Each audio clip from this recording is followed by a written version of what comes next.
नमस्कार मंडळी, आपण पारू मालिका 25 मेच्या भागामध्ये काय झालं ते पाहणार आहोत. अशाच नवीन अपडेटसाठी माझ्या चॅनलला लाईक, शेअर आणि सबस्क्राईब करायला विसरू नका. पारू केलेली असते मंदिराकडे, ती अन्नदान वाटप करत असते दररोज. तर मग तिथले म्हणतात की लेट झाला ग, तुला उशीर झाला. तर ती बोलते काल ना माझा साखरपुडा होता ना, त्यामुळे कामावरणात उशीर झाला आणि आज पाऊस असल्यामुळेही मला उशीर झाला. हो, भाग्यवान असेल तो मुलगा जो जो तुला मिळाला आहे म्हणून. तर कधीही चांगल्या लोकांसोबत चांगलंच होत असतं.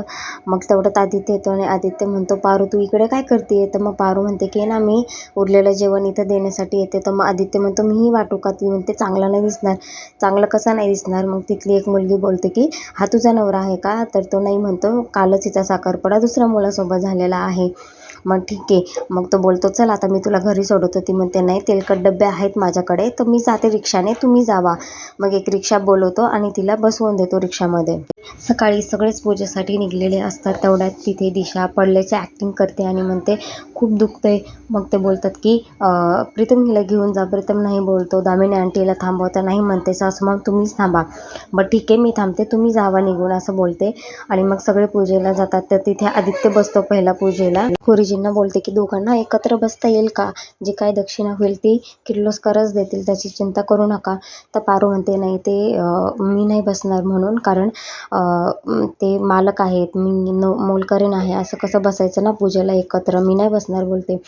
मग दामिनी म्हणते मग काय तुझ्या पूजेसाठी आम्ही इथं खोळंबून बसायचं का नंतर थोड्या वेळसाठी? तर मग श्रीकांतही म्हणतो बस ना, काय नाही, तू आणि आदित्य मला सारखेच आहात, काही प्रॉब्लेम नाही आहे, बस म्हणून. तर मग पारू तयार होते आणि पूजेला बसते. आणि मग दामिनी बाहेर जाऊन फोन करते दिशाला की दिशा मी माझं काम केलेलं आहे, आता तू तुझं काम करायचं म्हणून. तर मग दिशा म्हणते चला ना सासू, मग पूजा सुरू झाली असेल, आपण जाऊयात पूजेला म्हणून. मग ते दोघीजणी निघतात. त्या इकडे दामिनीने बाहेर मोठ्याने फोनवर बोलत असल्याची ॲक्टिंग करत सांगत असते की आदित्य किर्लोस्कराचं लग्न आहे आणि तेही चोरून करत आहेत म्हणून. मग सगळेच लोक तिथे येऊन जमा होतात आणि म्हणतात, मग तेवढ्यात तिथे अहिल्याही आलेली असते आणि मग म्हणतात अरे बघितलं काय, हा किर्लोस्करांचा मोठा मुलगा आहे, चोरून लग्न करत आहे म्हणून. अरे काय रे, असं मीडियाला कळू नये म्हणून हे असं करत आहेत. आणि ती माहिती आहे का ती कोणी मोलकरीण आहे, ती त्यांच्या घरची.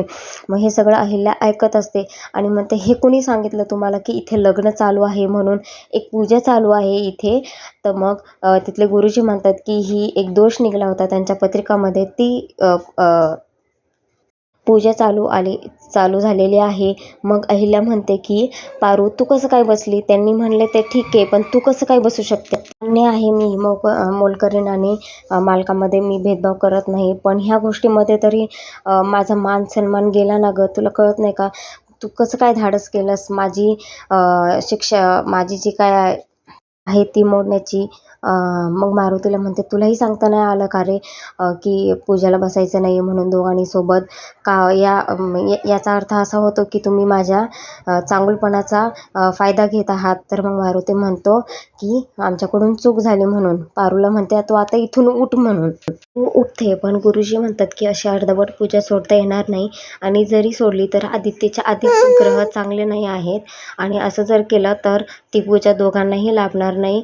जे नाही ते विघ्न त्यांच्या जीवनात येतील, त्यामुळे ही पूजा झालीच पाहिजे असं म्हणतो. आणि मग अहिल्या म्हणते की ठीक आहे बस पारू म्हणून, आणि पूजा होते. चांगल्या प्रकारे पूजा होते. इथेच एपिसोडचा शेवट होतो. अशाच नवीन अपडेटसाठी माझ्या चॅनलला लाईक, शेअर, सबस्क्राईब करायला विसरू नका.